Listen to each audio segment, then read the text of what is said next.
నిజాయితీతో ఈ ప్రతిపక్షానికి రాష్ట్రంలో ప్రజల సమస్యల మీద కానివ్వండి, రైతుల సమస్యల మీద కానీ చిత్తశుద్ధి ఉన్నట్లయితే ప్రజాస్వామ్యంలో అత్యున్నత స్థానం పార్లమెంటు, అసెంబ్లీ.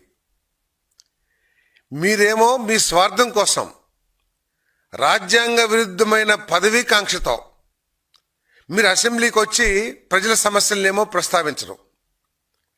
ఒకవేళ నిజంగా మీకు రైతుల సమస్యల పట్ల కానివ్వండి, లేక ఏ సమస్య రాష్ట్రంలో ఉన్న సమస్య పట్ల మీకు చిత్తశుద్ధి ఉంటే అసెంబ్లీలో చర్చించి ప్రభుత్వాన్ని నిలదీసి ప్రభుత్వం నుంచి సమాధానం పొందడానికి ప్రయత్నం చేయాల్సింది ఒక బాధ్యత కలిగిన ప్రతిపక్షం. మీరు ఎప్పుడైతే చర్చిస్తారో, ఎప్పుడైతే ప్రశ్నిస్తారో, ఎప్పుడైతే నిలదీస్తారో స్పష్టంగా ప్రజలందరూ చూస్తారు. దాని పట్ల ప్రభుత్వం యొక్క స్పందన ఏమిటి, ప్రభుత్వం ఎటువంటి చర్యలు తీసుకుంటుందనే దాని మీద ప్రజలందరూ కూడా న్యాయ నిర్ణేతలు వాళ్ళు ఆలోచిస్తారు. కానీ మీరు అసెంబ్లీకి ఎగ్గొట్టిన దేనికి కారణం? ఈ రాష్ట్రానికి నష్టం జరిగిందనా, రాష్ట్రంలో ఏదైనా వర్గానికి నష్టం జరిగిందనా? కేవలం మీ పదవీకాంక్షతో.